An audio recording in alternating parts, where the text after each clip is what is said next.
subscribe, and share. And y'all, please remember to get the likes up. And please share the video. Share it with your friends. Share it with your family. Share it with your relatives. Just share, and like. I appreciate you guys. Today on the agenda, we got, y'all guessed it, people, Yo Gotti in his Forbes interview. He talked about his career, money, his brother, and, I guess what the state of music is or whatever. And I think the interview for him was probably like therapy, just because he been taking a lot of flack on the internet, over the whole young Dolph thing and all of that stuff right there.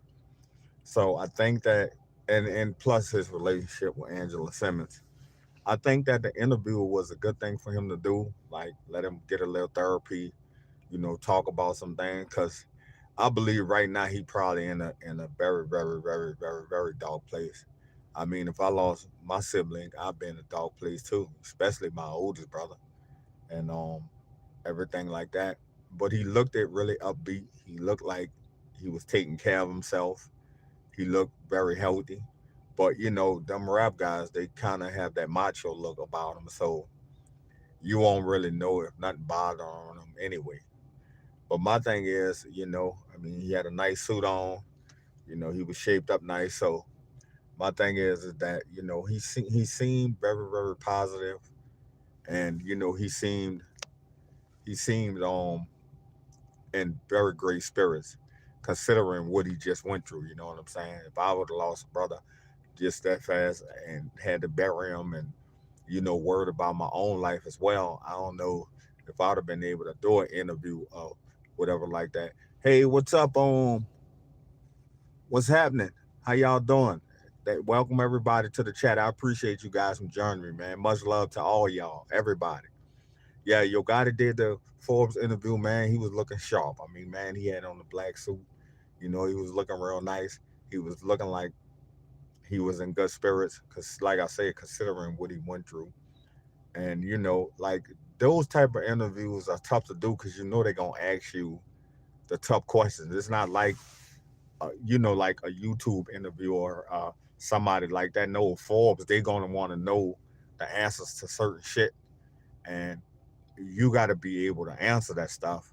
And, you really got to be able to answer it truthfully.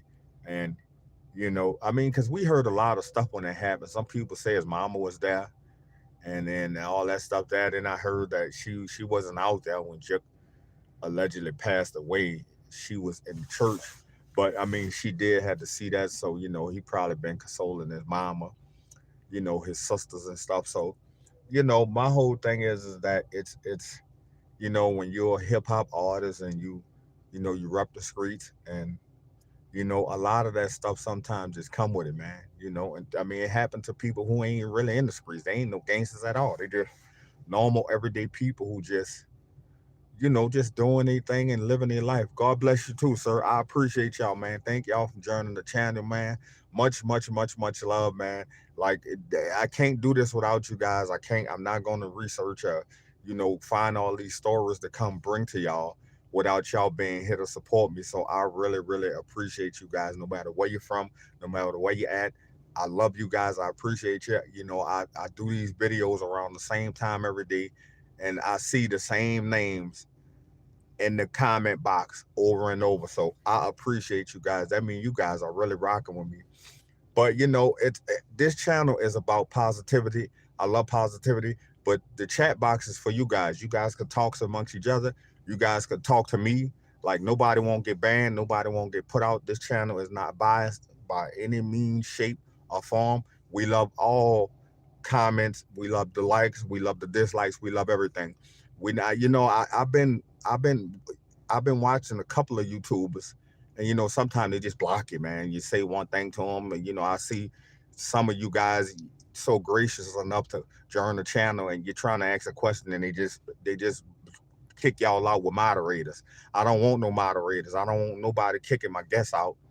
The people who tuning in, who watching me do these videos, I want everybody to be able to know that they love. I want everybody to be able to express themselves. You know, no pornographic stuff or nothing like that, but express yourself about the topic. You can ask me whatever you want. I'm like an open book. I don't mind sharing and open up and talking to you guys. And like I say, Yo Gotti is a very successful guy. He's a multimillionaire, and CMG is probably worth $1 billion, to be honest. If it's not worth $1 billion, it's probably 500 million, 600, $700 million corporation with all his assets and all his music attributes and all of those catalogs he got, because Yo Gotti is on like his second or third run with CMG. He did the same thing like Cash Money. I forgot the guy he had with him at first, and then this guy just got killed.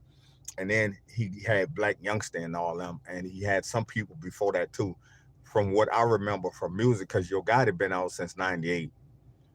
So it took him a nice little run with the music and just staying consistent and stand on his craft, and he had success. You know what I'm saying? Now he in his second or third, run, and he just signed a deal with Rock Nation. I mean, God bless his brother Big Chuck. He just passed away. So, I mean, and a lot of people think they be saying, oh, this stuff is he sacrificed. No, man, when you screech shit and you have beef with a person and somebody die and them people out to get you, it's just gonna happen, bro. It ain't no sacrificing in that. It ain't no sacrificing in it. It's just called life, man. It ain't no higher power, no higher workings. Your guy ain't gonna get a boatload of cash because he sacrificed his brother. No, he getting that off his attributes and his hard work and all those artists he got on his label. That anybody who got a big label, yeah, they'll broker a deal with you because you got artists that's hot.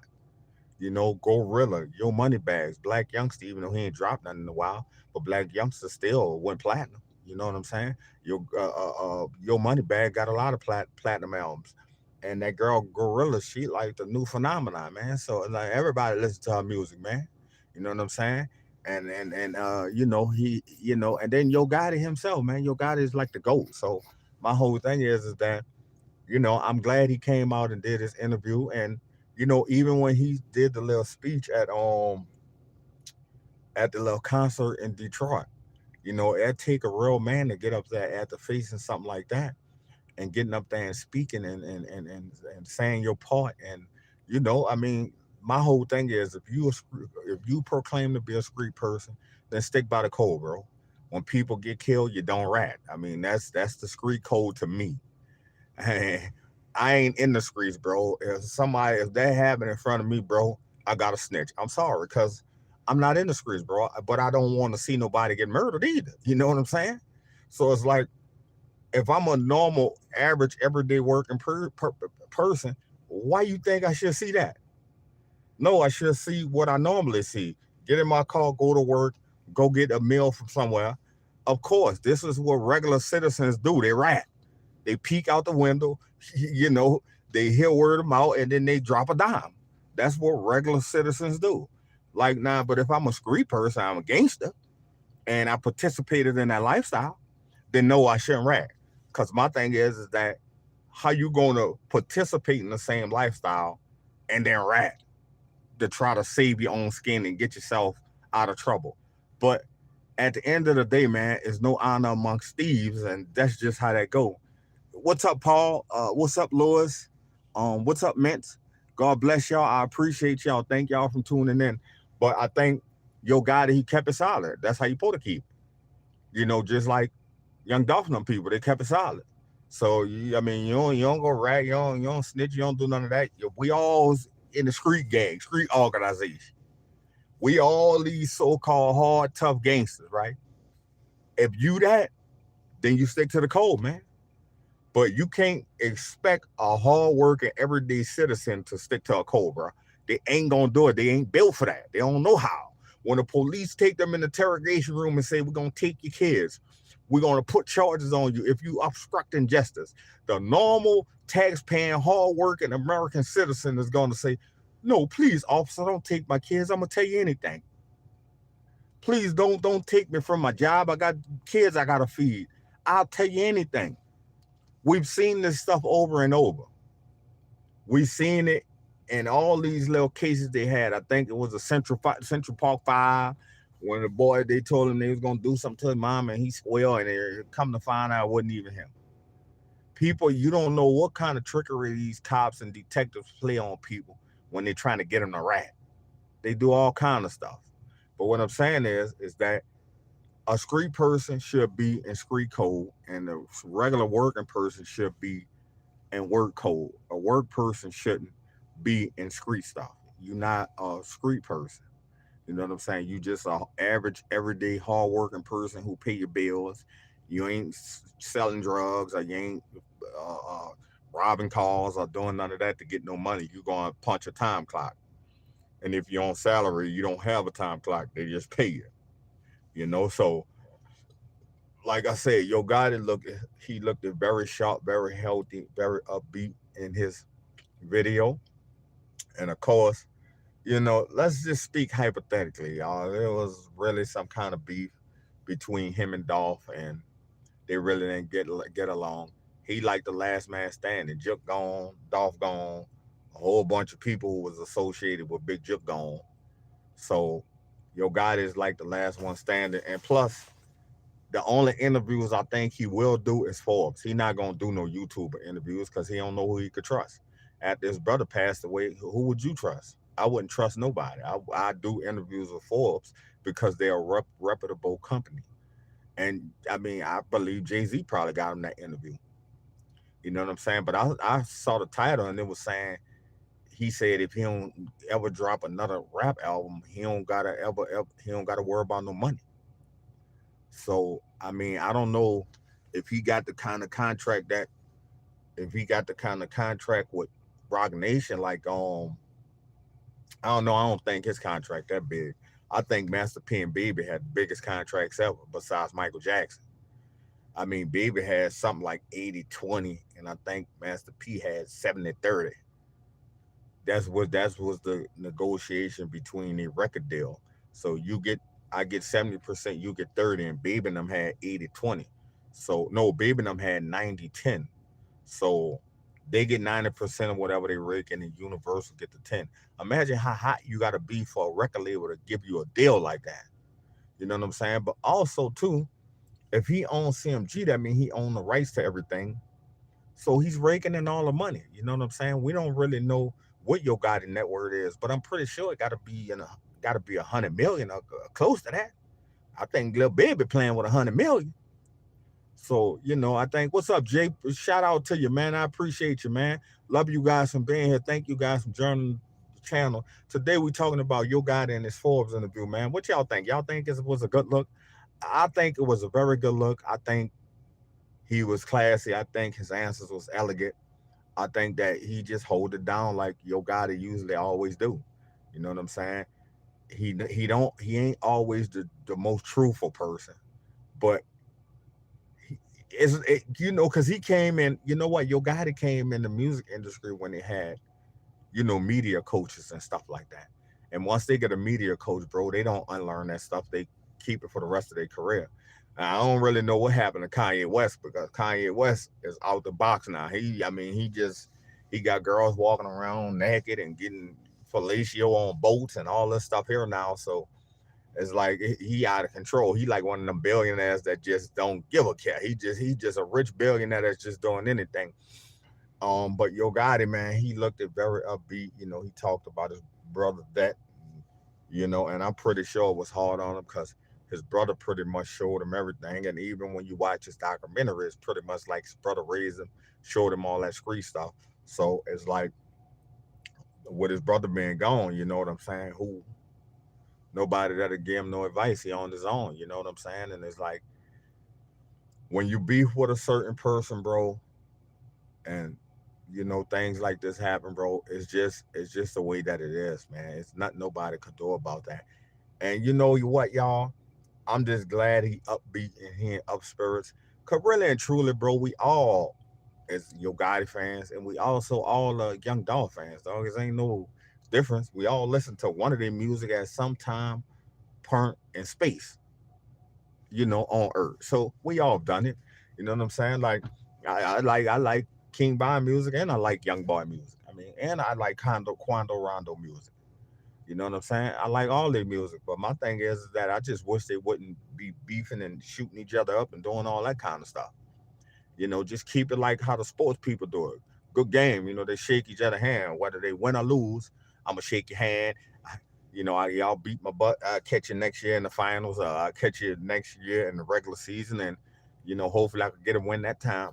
But it's always in the rap. They just got to pick up guns and shoot each other, and to drop locations, and one person on one team dropping the low on his own homeboy and all that stuff there. And I'm like, I'm glad the business world not like that. Ooh, man, you ain't gonna never catch McDonald's trying to put a hit out on Wendy's. You know what I'm saying? Burger King trying to put a hit out on McDonald's. I'm glad it ain't like that in corporate, man. You know what I'm saying? We need that rap stuff to be like it used to be. But like I say, it's too much drill music. That drill music came in and took clean over, and all the other music died out. You know what I'm saying? It's sort of like when NWA came. We had rappers like Hammer and Vanilla Ice, and once NWA came in, bro, Hammer and them was extinct. Hammer and Vanilla Ice was extinct. People ain't want to hear that rap, that kind of rap no more. That that soft melody rap that ain't really was. It was really like non-violent. You know what I'm saying? People didn't want to hit it, no Comquest or none of that stuff no more. You know what I'm saying? KRS-One. Nobody didn't want to hear any of that no more. They wanted to hear drill, drill, shoot, shoot, kill, kill. Now look at it. All these years later, now look at it, what it involved in. Man, this straight up, it looked like a bloodbath. Look like let's play out our fantasies in the street. Whoever could get hit with the most bullets is the winner. And it's like, man, what kind of life is that? I mean, that's horrendous and terrible.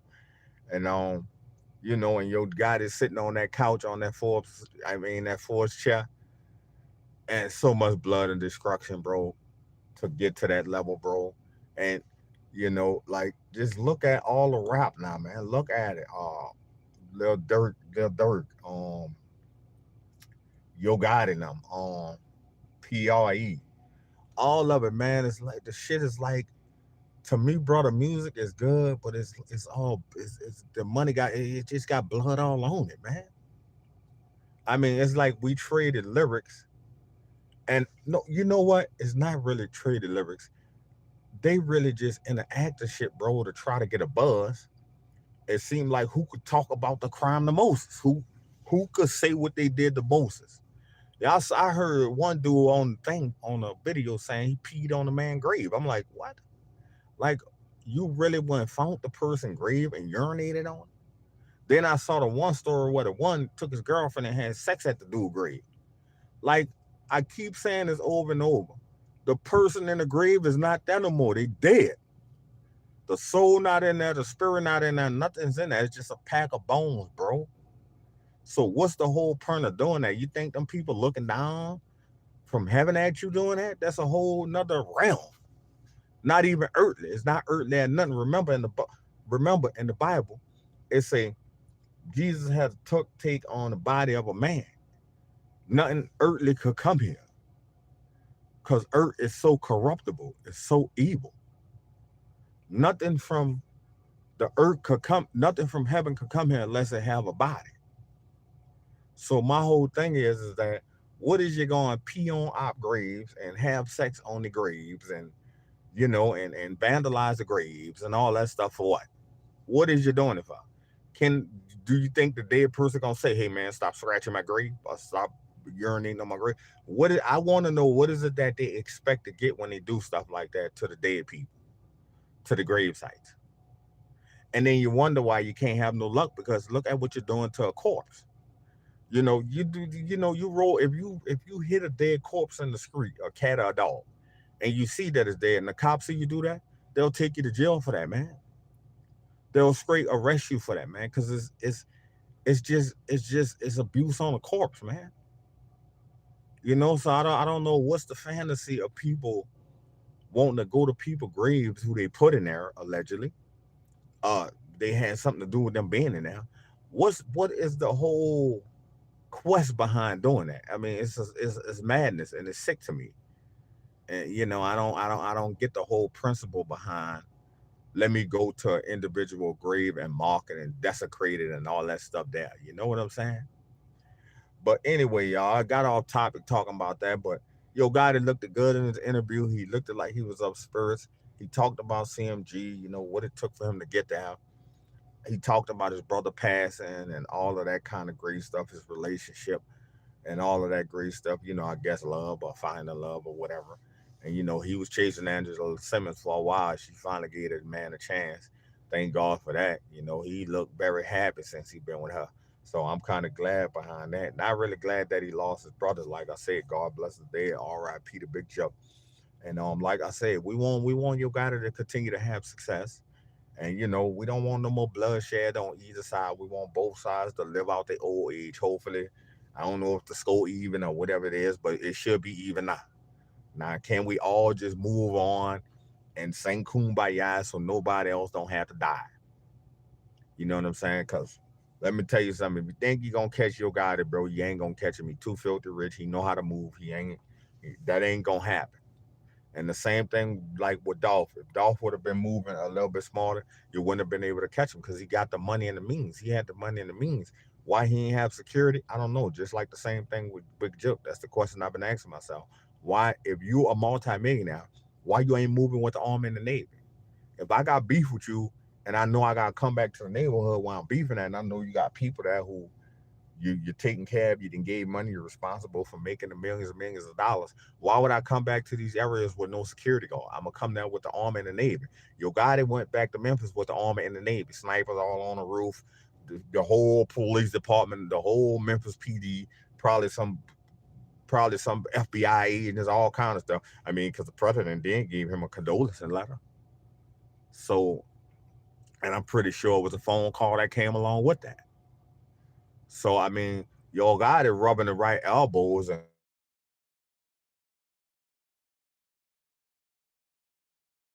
losing. And guess what? It ain't gonna be like Big Jook murder if something happened to Yo Gotti. Cause Jay-Z got a lot of money invested in that, bro. This is what you gotta understand. Nobody signs a record, nobody signs you to the label without spending hundreds of millions of dollars. So guess what? Jay-Z gonna protect that by all means. You saw what happened to Tory Lanez from what allegedly happened to Megan Thee Stallion. Okay, she was under Rock Nation, bro. So that tell you what's happening. I ain't only take a rocket scientist to figure this out. Jay Z is a very powerful man, bro. Worth billions, more than 1 billion, more than 2 billion. You know what I'm saying? Probably 3, 4 billion right now, 5, 6. That's a person that got a lot of money, a lot of pull. Like I say, he met with he met with that billionaire, and he been a billionaire ever since. So I don't know what Jay Z paid him or whatever, but it was worth it because he learned a lot of secrets. And guess what? The best thing in life do cost. It costs money. You want to know secrets, you're gonna pay. You want to know how you get to the next level, you're gonna pay. This is how this go. And my whole thing is that Yo Gotti, he on the right team, bro. He signed with Rock Nation, bro. Everybody see what happened to anybody who try to cross Rock Nation, allegedly. Anybody who try to go up against Rock Nation, you see what happened to him. You know what I'm saying? Tory Lane doing 10. Okay. And that ain't no alleged. We saw the trial. We saw what happened. He in there doing 10. Like I said, Megan Thee Stallion was on Rock Nation, bro. So, my whole thing is like I said, man, shout out to Yo Gotti, shout out to CMG.